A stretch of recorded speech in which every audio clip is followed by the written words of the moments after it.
Let me bang. I do let you bang. Hey, let me bang you, man. I let you bang. I let you bang. Greetings, nerds and virgins. Go for Jesus. No forget Jesus, people. Hey, I'm not surprised, motherfuckers.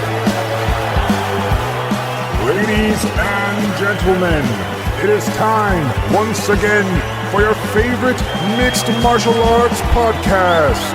Recording out of Los Angeles, California, it's MMA Roasted with Adam Hunter. What's up, people? It's me, Adam Hunter. I'm here with Don Fry, fucking Mayhem McCorkle, talking to you from the middle of the ocean.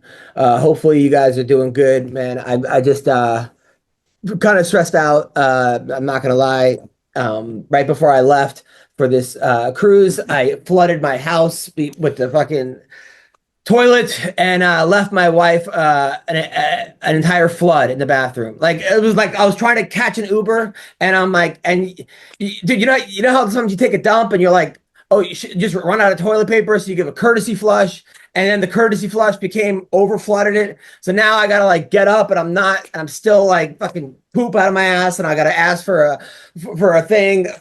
plunger, and then my wife is just throwing it at my fucking head basically, and I'm dodging fucking plungers in my house, and then I'm like gotta leave, and now she's fucking walking into Noah's Ark. So like I'm on the ocean and she's in the ocean too. So then she texts me, and I'm like, hey, just so you know, the flood is still there, and I guess that didn't go through. So that's one thing. Well, what else? And we got a cat. My fucking bunny died, Sean. And I felt terrible because I just walked Mayhem. Mayhem fucking left. Everyone. Look, I'm just gonna give you a break and then come back when I hear you quit complaining. McCorkle, get on him. My buddy passed away. Fucking yeah, that was brutal having to. So then my daughter's crying, and so right away somebody's like, hey, I got this cat, we can't keep it, so we took in this black cat, and of course it's not neutered, so it's spraying all over. So now the whole house smells like cat piss, and then we had to spend $500 to get the cat fixed, and now my other cat is revolting against that, so she's shitting on my bed in response to the cat being here. It's just wild, man. Don, how are you? A lot better than you are, I'll tell you that. I got no problems. None, huh? Yeah. And I did a show last night, which was like, I had some great shows recently. Great shows. It was like Laugh Factory was good. This was good. San Diego was great. Everything was going great. And then last night was just not my best work. And then some girl came up to me afterwards and she's like, hey, I thought you were kind of funny. Just so you know, I heard you were on Jimmy Kimmel. Well, at least that's good. And I'm like, yeah, that's thank you. And then I saw her at brunch again, and she was like, better luck next time. And meanwhile, other people were like, great show. And I was like, hey, how old are you? She was about 24. And she's like, her friend's like, guess. And I'm like, 41. And so now she's mad. But she's like, yeah, I'm 41. But anyway, so that's that. Mayhem, how's it going? Better than you? Everyone's doing better than me. Everyone. Fucking great. I don't know, man. I'm just overwhelmed. Look, as a friend, I'm real worried about you, okay? But you got to remember the bipolar nature of comedy world. So, you're king shit fucking Friday night, you know what I mean? And there's some bullshit on the cruise lines. Apparently, entire bridesmaids party were not enthused. They said two people were leaving. They said two people got sick, and as they were leaving, I was like, the marriage isn't going to work. Oh, fuck, man. Oh, really? Bro, you must be locked in with it. Don't get fired from the cruise line, No. Your lady likes to go to an American Girl store. I don't even know where to start with this. Did you guys watch the Bo Nickal fight last week? No, I saw the highlights. I was fucking working. Sean, you see it? No, I heard it didn't go real well. Don, did you see it? No, I just saw the knee at the finish. Yeah. Look, bro. I mean, we saw They it. were playing it all over the place. Yeah. we saw it coming, no? Like, I think everybody kind of was like, dude, what the hell is that? So it's a liver punch or kick is something you cannot plan for. You cannot prevent. Yeah, but the thing is that, these guys are 3-time national champion. He took second one time, and he came in and he was just, I'm the best and I'm the greatest and I'm this and that. So he was talking all kinds of nonsense, but he didn't look good in this fight. He didn't look good. He took the guy down. The guy reversed him. The guy's a big jiu-jitsu star, was a big star over in I think it was either one championship or Ryzen. I think it was one. He was like a 2-time world champ over there. And then in the second round, Bo looked tired. He looked really tired. And yeah, he got punched and kneed and kind of ended up turtling up, got stopped. Why would they back him up against somebody with that kind of pedigree, though? Yeah. I mean, he's not ready for that level of opponent, obviously. Yeah. Yes. How about, what's the average time of Bo Nickal's wrestling matches, right? Like how much, you know what I mean? What did he train for? That's an interesting phenomenon that happens to wrestling athletes, that they burn out after the standard wrestling match, and maybe they'll get a second win. But a lot of guys who are used to going that 6 minutes of fury will sometimes fucking get a dip in their wind after that. So second round, they'll be getting gassed out. But I mean, we knew that was going to happen once the guy met a guy with the adequate takedown defense and striking combo, or jiu-jitsu, like switch the guy, make a scramble and make him tired, And then, once the kicks and the knees, I saw the end of it where the clench, he's just unmastered in this version of martial arts. It's just, it's not his fault almost. He's been only doing MMA for this last little while. It's like a lot, the 10,000 hour rule. They say, you need 10,000 hours of doing some kind of thing to be an expert at it. Well, he ain't got a 10,000 hours in striking, that's for sure. And then his coaches are putting him in this weird kind of kickboxing old school class. Bro, I'll tune this guy up, like, with a different strategy, because the way his body is shaped and the things he's good at, he could have a quick skill set that will make him win, like trips and takedowns from punches, and doing clench, but only to make a single leg, or, doing a high guard and kind of being fall back and then shoot double legs. I don't know why none of these things are in his game at all. Not one. And they're absent. I can think of it off the top of my head, but his coaches, look, and it's up to the athlete too. Obviously, Bo, it's his responsibility to do the preparation for it. But I feel like, he's so fixated in the old school wrestling that, he can't see outside of the game yet. I think also an issue seems to be that he's bringing in people to his camp. Like, he's doing a camp in Pennsylvania where he lives. He's bringing in people and basing a whole camp around him. Listen, but it's hard being a superstar. Motherfucker got a bunch of people going, yeah. Oh, whatever you say, Bo. Whatever you say. You know what I mean? He needs somebody to go, look, this is the realistic fucking view of the world.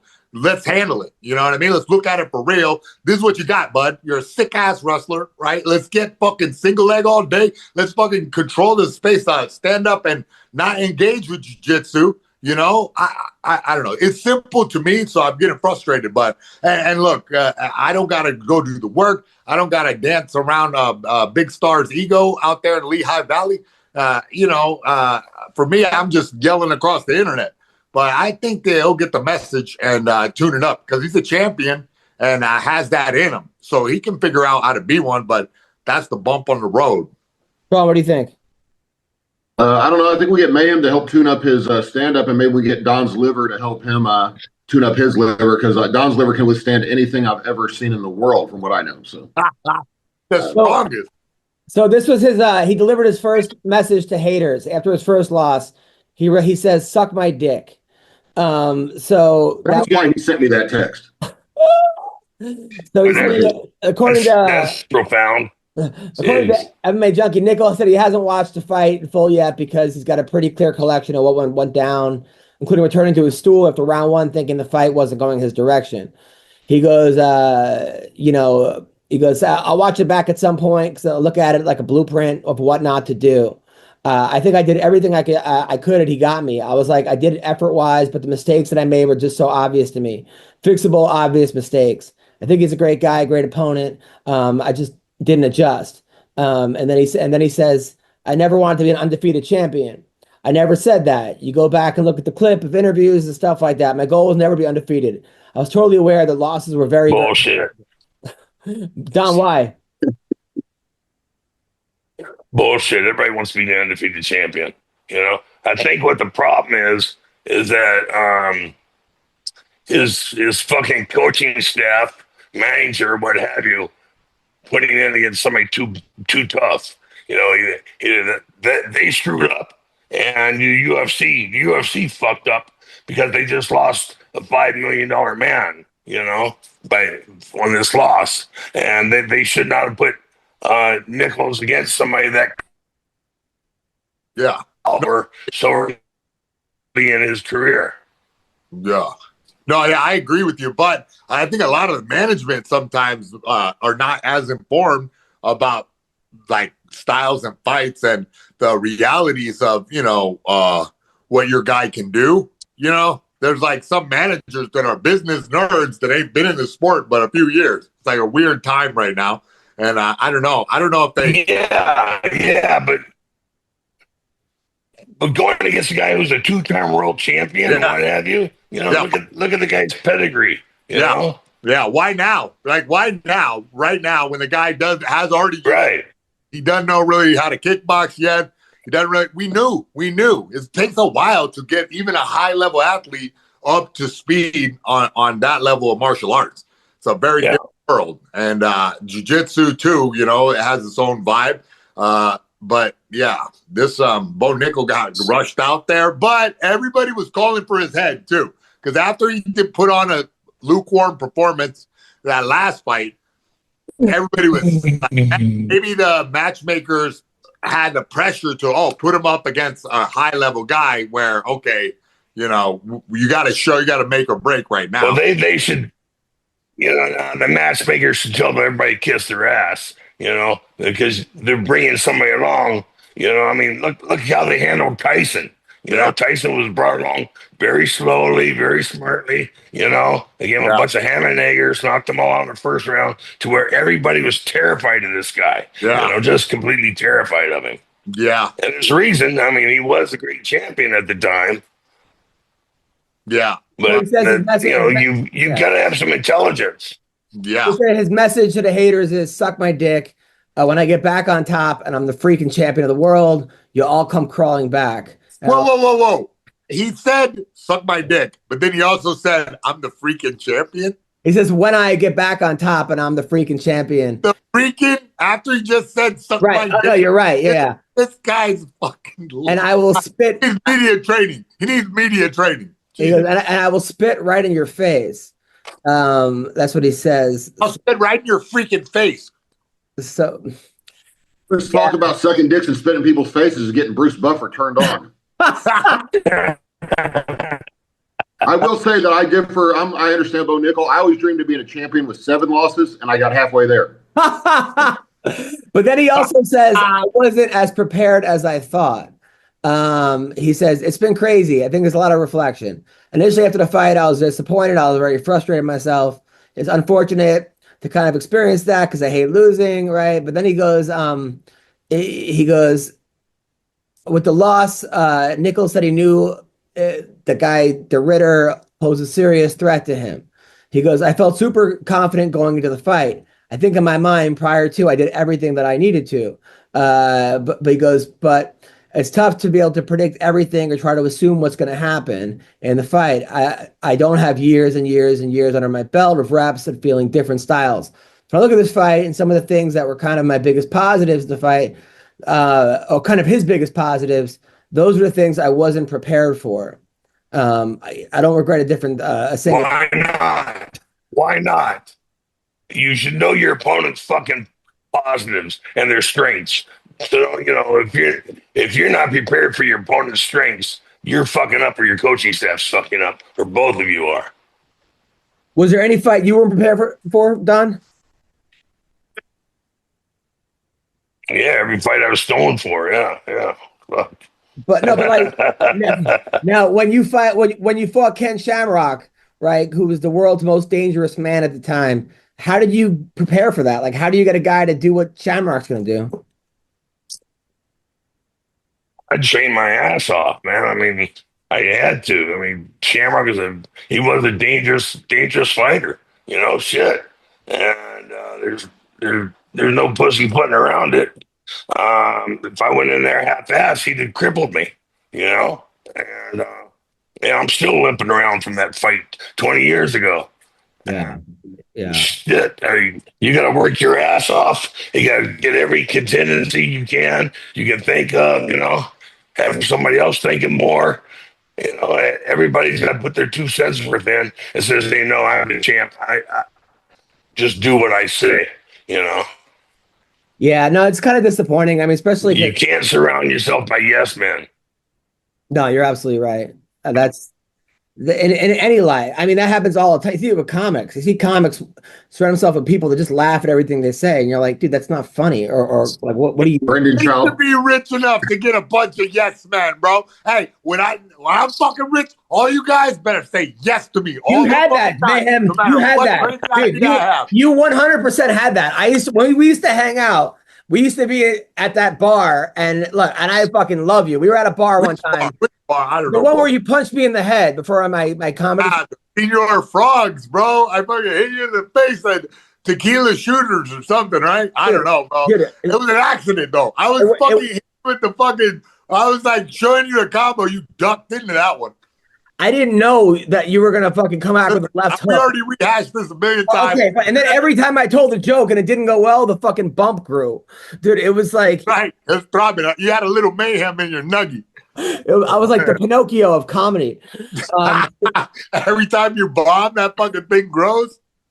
You're walking a cruise ship straight off the plank.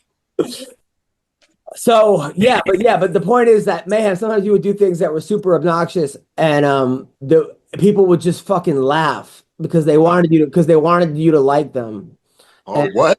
And that means bad shit crazy, and everybody's scared of him.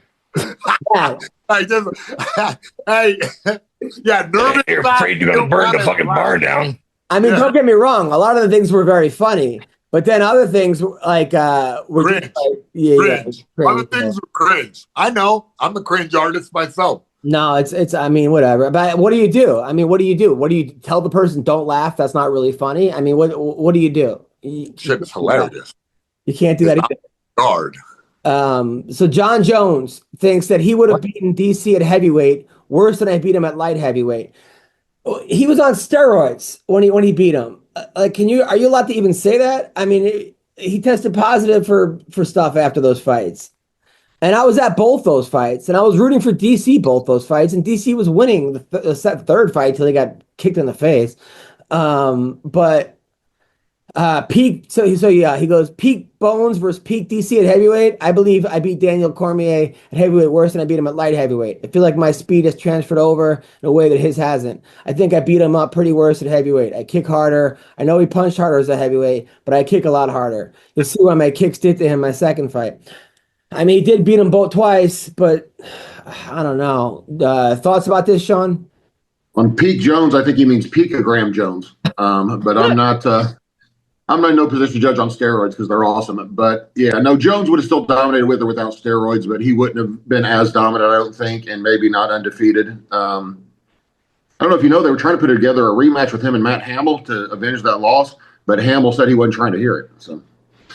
Jesus Christ. I mean, that's a good. Do you think of these all day long and then you're like, I just have to slide him in? That was actually really funny. Fucking, that was cabinet. He's not fighting his head. It's getting good at this. He got a Dewey Decimal System, goes in a card catalog. What about Bruce Buffer, Dominic Cruz?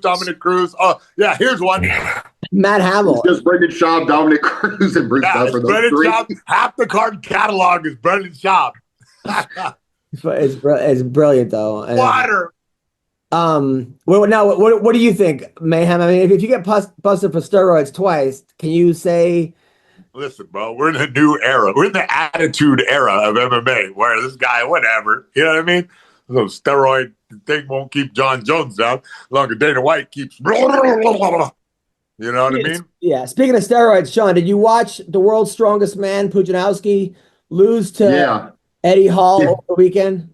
I did see that. I think Eddie Hall has a new technique in MMA that's unstoppable. It's like 37 punches to the back of the head. Like that is like he hit him literally more than 20 times the back. Yeah, I saw that too. Yeah, on Messenger, and he said that Poland or KSW is the circus. That's what I don't know what he said, but I loved it. That's the fight promotion. He called it the circus. Yeah.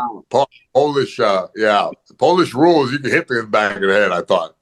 Yeah, did I tell you guys about when I was over there and everybody was like, "This guy's like the Polish Vanilla Ice. This guy's like the Polish, whoever." And then somebody told me that guy personally. He said, "I'm the Polish Wu-Tang Clan," and I said, "By yourself?" And he was like, "Yeah." I was like, "Dude, that seems like a lot of work, being all the whole Polish Wu-Tang Clan." Put pins first. You're fucking with the worst. I'll be sticking pins in your fucking head like a fucking nurse. That's like the clean. I think that was like a Middle Eastern Polish accent. Yeah, my bad. Polish. Fuck that one up. I can't get into my Polish accent when I'm doing Old Dirty Bastard at the same time. It's like fucking super difficult. Thank you guys for pushing me. No problem, dude. No problem. Here we go. So we got the some fights that are coming up. So tomorrow night is a UFC. Do you guys know about this? No. Oh, it is Saturday. Yeah, it's a pay-per-view. If you guys don't know this, I don't know about this one. All right, so tomorrow night it's pay-per-view. It's Bilal Muhammad is the main event. That's why we don't know about it. UFC 315. Bilal Muhammad versus Jack Della Maddalena, who's I think pretty sure he's from Australia. Yeah, bud. Okay, what's going to happen in this fight? Because I don't really know. I don't know enough Jack Maddalena. Like, I know him, but I don't know him enough to go, okay, how good does he wrestle? Like, that's the big question I ask. How good does he wrestle? And, I don't know. What's your opinion, Adam? I mean, Bilal Muhammad has been looking unbeatable.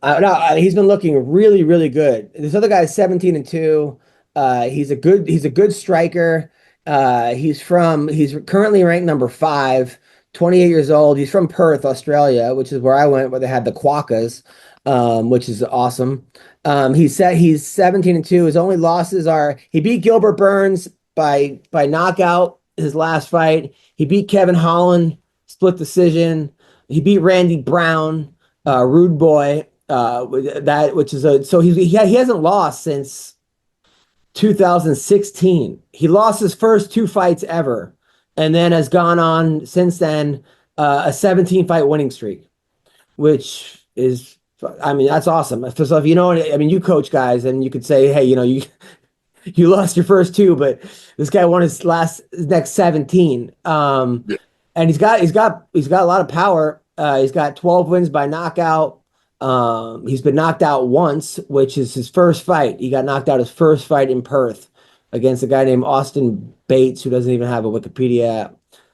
So, in fairness, his dream was to be a 17-2 champion, and he's almost there. Hey, but can he wrestle though? Can he wrestle? I think he's primarily a striker, but according to Bilal Muhammad, he's going to keep the fight standing the whole time. Bilal Muhammad is going to fucking slam on his head at some point. It's going to happen. That's going to happen. Boxing fight, like go in Madalena's favor. Yeah.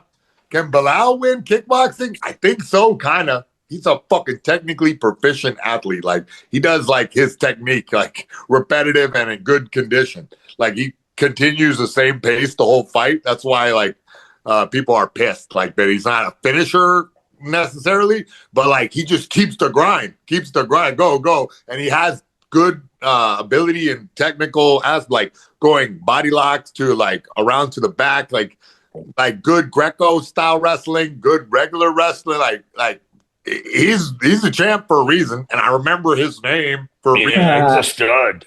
Yeah. And he's really smart. He's a fucking stud. I got to talk to you about Game Time, okay? Game Time, NFL playoffs. One of the greatest things you could do is go to an NFL playoff game, okay? You get to go with other fans. You have fun. You take your family. Listen, Game Time has a new feature called Game Time Picks that makes getting tickets for events even easier. Game Time filters out the fluff to show you only the incredible deals on great seats. You don't have to waste time searching through thousands of tickets to find the best value, okay? Makes it you could save time, and saving time is money. Time is valuable, all right? You pick an upcoming game, you browse through the ticket deals on Game Time Picks, and it's so easy. I do it all the time. I go to concerts on with Game Time. I go to NFL games. I go to WNBA games. Okay, you can go to MMA events. All right, they have curated deals that make it easier to find the best price to get great seats. They have the super deal, which is the best value for that event. You get the seat views, so you don't like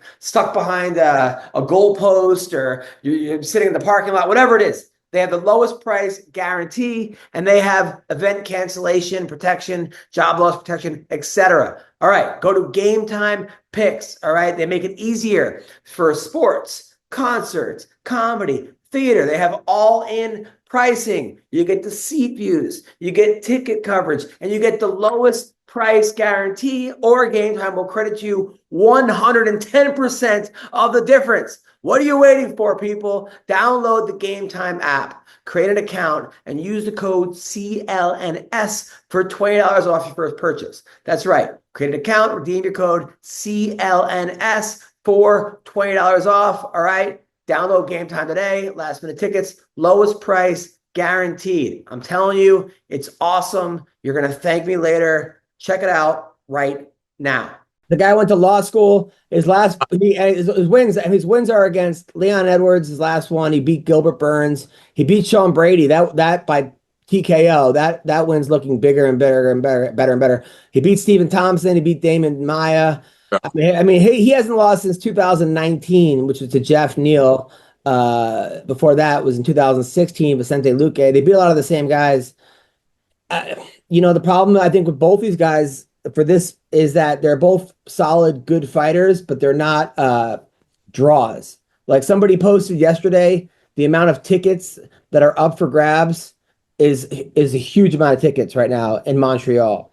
Like it's just these are good solid fighters, but they're not names. They're not names. Bilal Muhammad.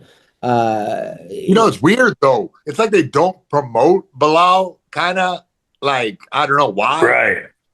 That's the UFC's fault. That's the UFC's fault. They should invest time promoting these guys and making them bigger, and then have them fight in a city with a bunch of Muslims. Like, bro, everybody got behind Khabib, like they were fucking behind him, and he like did arguably a boring kind of style, like you know what I mean, Dagestani fucking takedowns, but like Bilal is pretty dynamic and fun to watch, and you put him out there on the damn outlets, and I don't know if you like make him a weird star to a niche group, then he has like a cult following. I mean, I think also he got controversial where he's walking out with the Palestinian flag tomorrow, even though they Muslim. What do you expect? You expect them to be like Raymond Jew star? I'm not even having an opinion. I'm just telling you what's happening. Okay.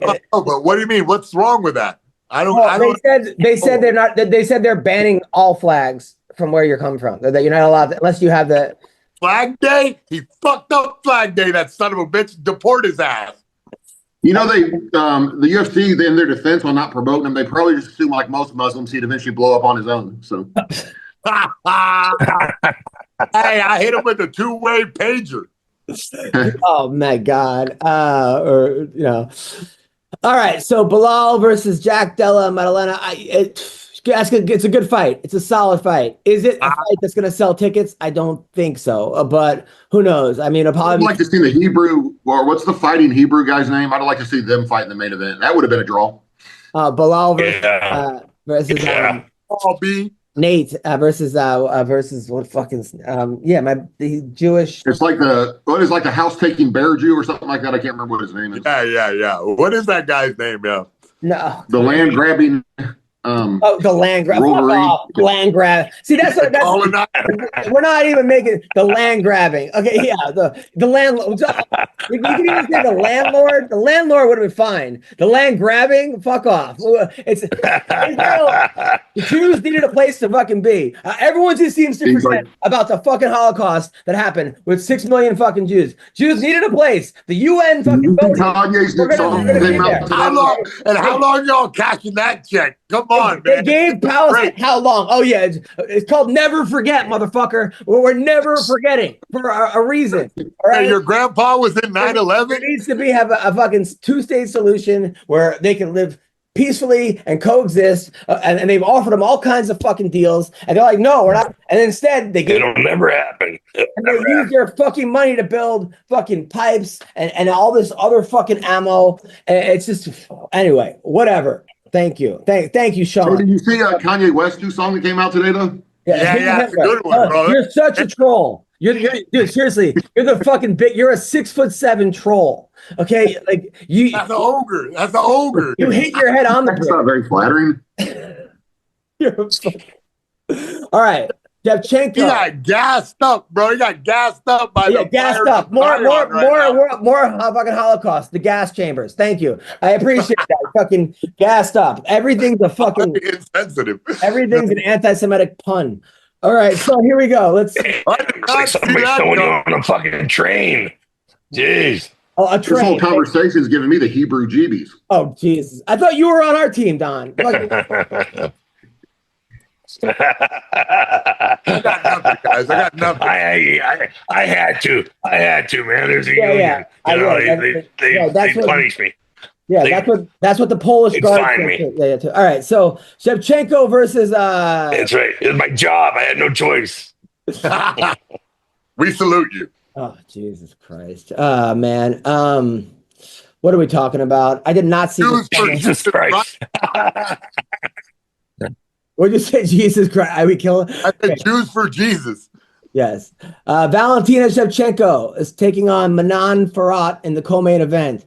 I don't know who Farhat is. Can you please tell us? She's 12-1. Her nickname is the Beast. Yeah, I have no idea. She's from Montreal, which is why she's there.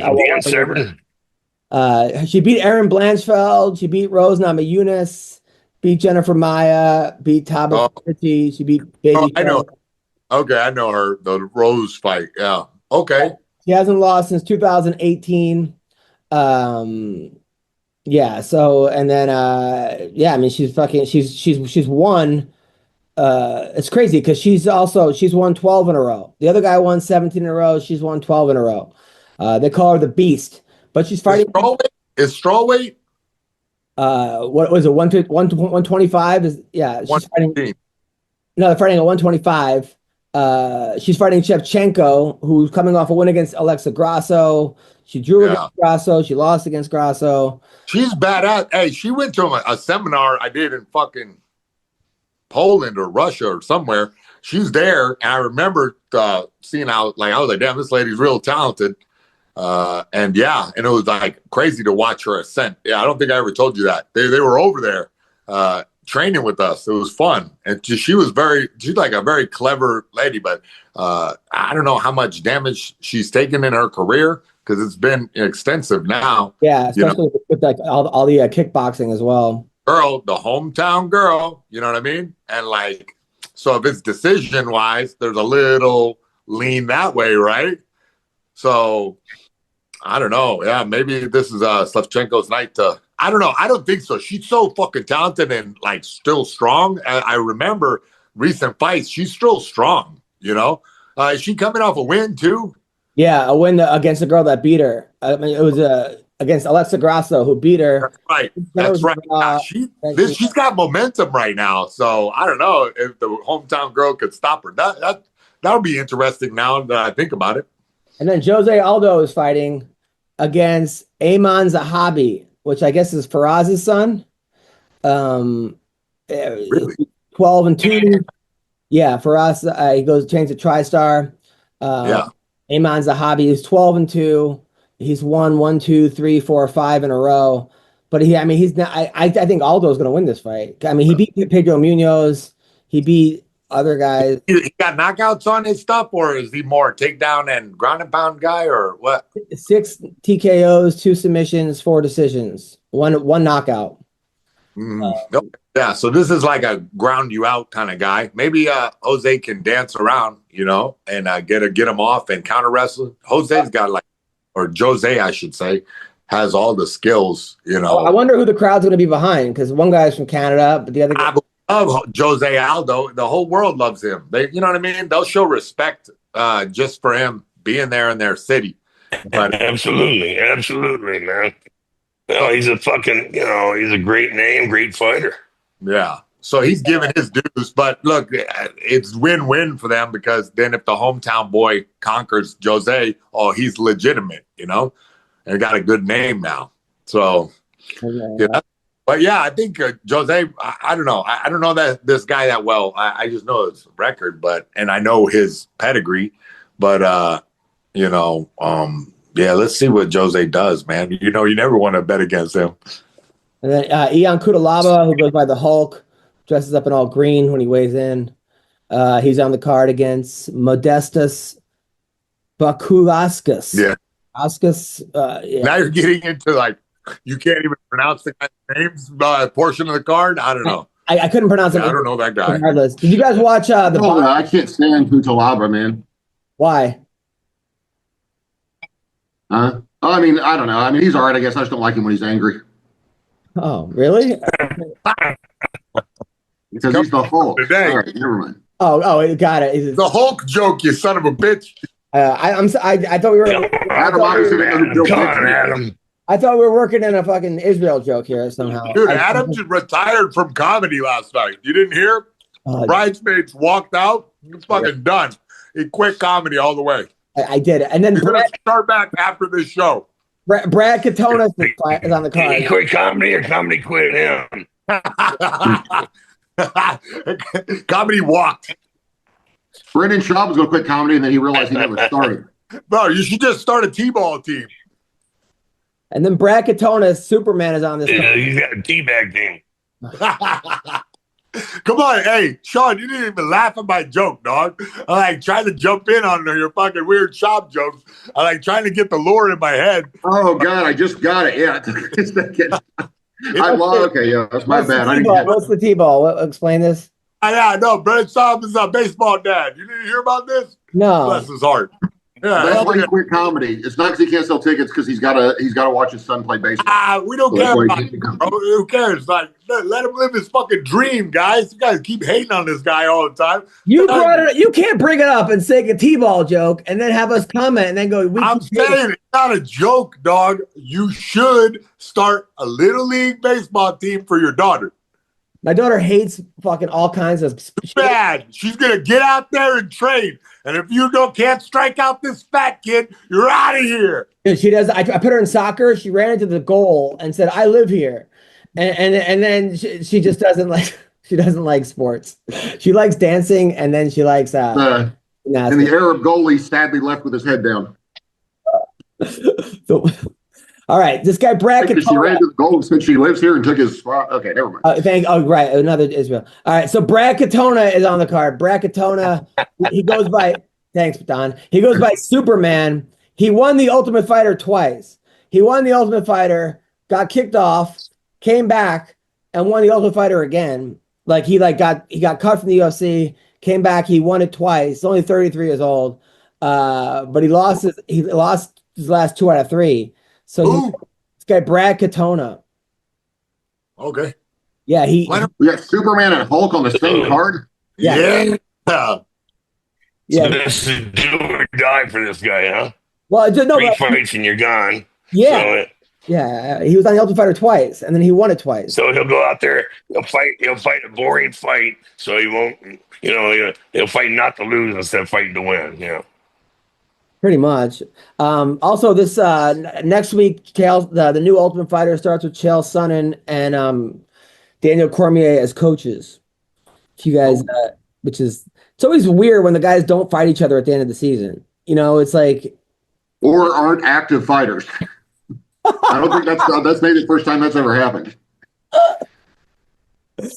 Yeah, or active fighters. It's just let anybody coach. Fuck it, right? Just like they should just have like celebrities do it. They haven't picked you or me, so obviously they won't let anybody fight. All right, have you guys seen this thing called Romantasy? Okay, so it's basically a romance novel convention for these girls all went there, and it was promised to them that it was going to be a huge kind of like this huge ball that had that like blends all kinds of, yeah, it ended up being like the Fire Festival of romance novel books. They were promised that they were author panels, romantasy cosplay meetups, a costume contest, a content creation room, and they got nothing but like they ended up going there. These girls all went there in Maryland. It was $250. There was no food, water, security guard, and then this was the DJ, a little speaker. Sean, did you hear about this? No. That's the DJ? It looked like a chair. He got it up, though. What'd you say?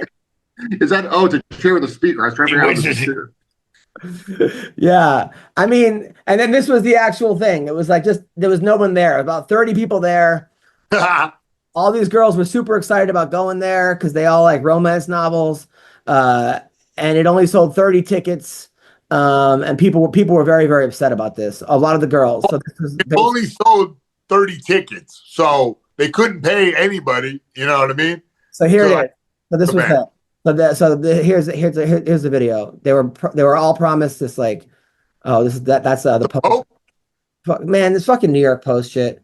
Yeah, not the best for sure. Yeah. I have to wait. Basically, it was the Fire Festival of Book Talk. Just so you guys know. So all these girls were super excited about it. And then they got nothing. Here are the girls. When you're going to a bookish fantasy theme ball, and this is our DJ, and the event didn't plan it. Now, this is kind of sad, right? I mean, you got to root for girls that are into this and like this stuff and into romance, and then they get there and it's fucking nothing. Or is that just wake up? There's only Adam there. Adam's the only guy. I was going to say there hadn't been a group of women that disappointed when they went to the event since the girls that went to Adam's show last night. But those girls. The good news is that if those girls are into like romance and fantasy and stuff like that, the last night was probably not the first time they were disappointed, like in their lives. They probably got a long history of disappointment. They probably went back to the hotel and fucked the busboy. You think that really? You think that's what happened? I mean, look, that's how you catch some fucking lucky pussy right there, boys. I'll tell you guys all out there. There's a girl who's coming back from being disappointed, and you're like, hey, what's up? You're right there, fucking courtesy dick. Which explains why Mayhem just booked a cruise when Adam performs next. We know where he'll be. I'll be room 101, right off stage right. All right, another story that I want to go in England, because I got to look up all this shit for Gutfeld and stuff. So a natural sperm donor has fathered 190 children with creative method. I'm the poor man's Elon Musk. So this guy in England, basically, he's a sperm donor. He's had over 190 kids, but it's not the regular kind. Okay, he calls himself the Sperminator. And what he does is he's a private sperm donor. He publicizes his services on a Facebook page. One of the many unregulated sperm donors who practices natural insemination, regular penetrative sex, or partial intercourse. So, which entails penetrating at the very last second for insemination. So, I don't know if he masturbates and then just puts it in. Yeah, I mean, how else do you read that, Adam? Obviously, that's look. I don't know what your method, but my method of insemination goes just like that. Pump it up and last second. Of course, I like sex. It's a creative thing. He count to three, baby. Count to three. It's over. He moved to the UK from the US. He's fathered about 40 kids. He's reportedly in touch with about 60 of his sperm donation kids. Sees them once a week. Although his wife left him because of his sexual hobby. He charges $133 per session, plus expenses. Listen, you know what? That beats the hell out of the in vitro prices, I'll tell you that. Yeah. And I'll do it. If you're trying to talk me into it, fine. $133, I'll take it. I mean, you think he's helping Sean, or is this guy kind of beating the? Well, when I look at his picture, I can see why so many women want to have children with him. He's he's an absolute specimen of a man. So, unbelievable. I feel like this is something you would do, Sean, if you were single. I feel like this is like, I mean, but I like how he sees his 60 kids once a week, like all at once. Who has time to see 60 kids a week? You know what I mean? Or whatever. Like most people, like deadbeat dads can't see their kids once a month, but he can see 60 of his kids weekly. But like, shouldn't he charge more? I mean, I would think if you're going to at least try to be, financially successful, if you're going to do it. Bruce Buffer was going to get in the same racket, and then turns out you can't get men pregnant no matter what they tell us on CNN.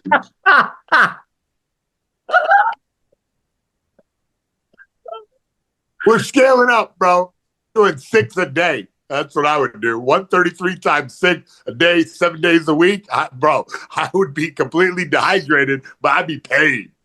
Mayhem, would you do this if like you were single? I mean, you think this would good? Like single? Yeah. I think so. Well, actually, it's fucking weird, bro. It's like some weird, like white supremacist kind of thing. I have to have 1,000 kids.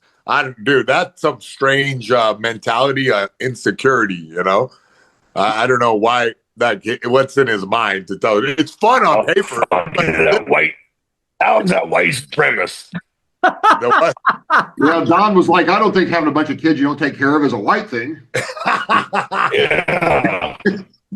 But what a weirdo guy. He's fucking every fat, ugly chick in England that wants to have a baby. Every lesbian couple wants to have a baby. This guy's over there fucking jerking off in the corner until the last second so he can just pop it in for what the hell, bro? Well, I'm just thinking logistically, this is a strange life. I mean, and where are you looking? Are you looking at your phone while you're pumping up for this whale of a woman? You know what I mean? On her back, spread eagle with the fat folds like flopping over, Are you like looking at you porn real hot, like searching the categories, like why she's over there making fucking Eskimo noises? Yeah. And also like, how do you know when you're about to pop? Like, what if you get in there, you're like, now you're extra 5-10 minutes. I'm with you. Have you never had sex? Yeah, I had sex, but sometimes you pop. You freaking know when you're about to orgasm, kid. Sometimes I pop earlier, sometimes I pop later. I mean, that's a timing thing. Mostly earlier for Adam. Yeah. That's his wife. Yeah, for real. That's why she's rather sometimes I go 90 seconds, sometimes 120. Yeah, I mean, I usually go to count by the song. Yeah. I try to make at least 2 or 3 songs. Whatever song's playing, I know with the strip club. He's going, another one bites dust. He's thinking real fast. All right, a South Carolina man allegedly hid in his ex-girlfriend's shower and then emerged with a knife when she got home Sunday. An alarming attempt to prank her and lighten the mood, he said, according to cops. So he used a pair of his... Look at this guy. Is this the guy?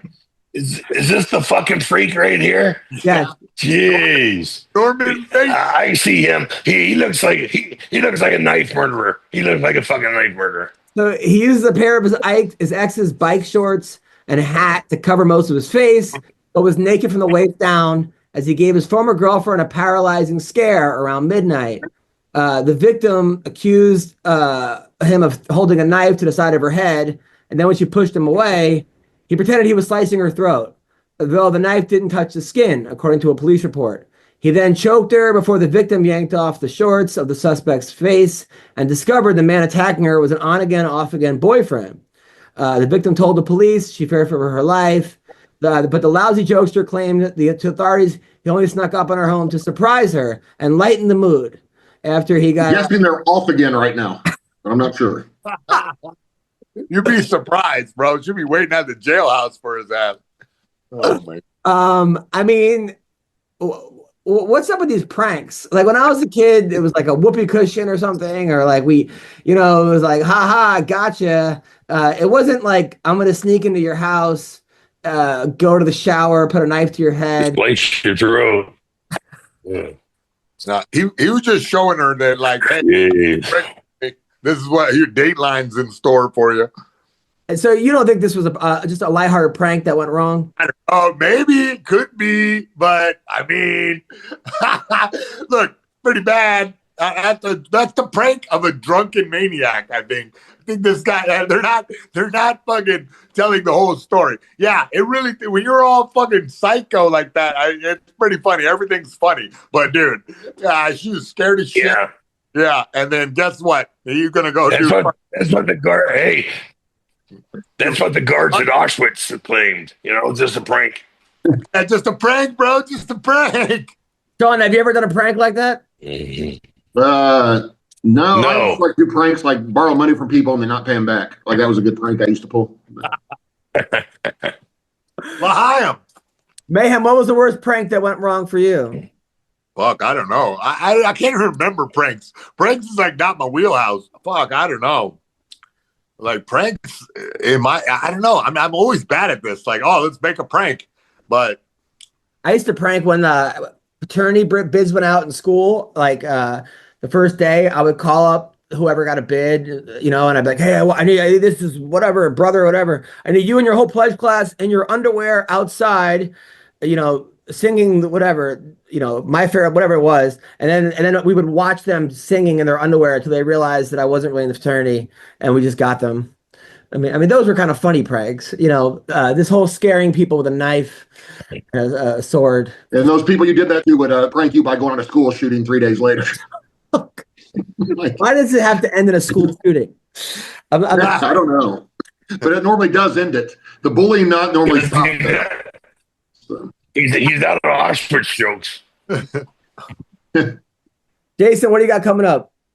Oh, man, the Magnus seminar. It's like the big, I don't know, some kind of weird, I don't know, like online, like they got a big online audience type seminar series. And I got to film some stuff for them. It's going to be real fun in New Jersey next weekend. And Don, what do you got coming up? I talked to a guy last night in Oklahoma. He said that his son's jiu-jitsu school is bringing in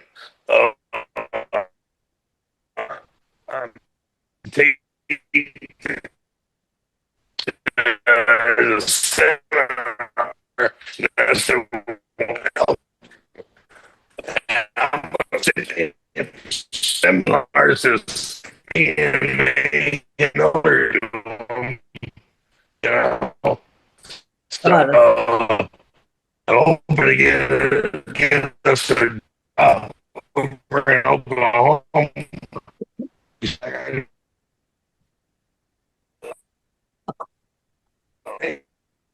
Pretty busy doing in Shiloh. You on there? Yeah, that's perfect. That sounds like a plan. And then McCorkle, what do you? Don was getting raped by R2D2 there. What happened? Don, we couldn't get a word of that. A word of that didn't come in. It was just robot sounds. For so long. I noticed. But Mayhem, I'm trying to get Mayhem to learn a seminar out in Oklahoma. Oh, hey, nice. Let's go. Oh, that's awesome. I'm down. It will be an honor, Don. Hell yeah. And then, but now I'm glad we can hear you because the last day was, I'll just tell you, it was like.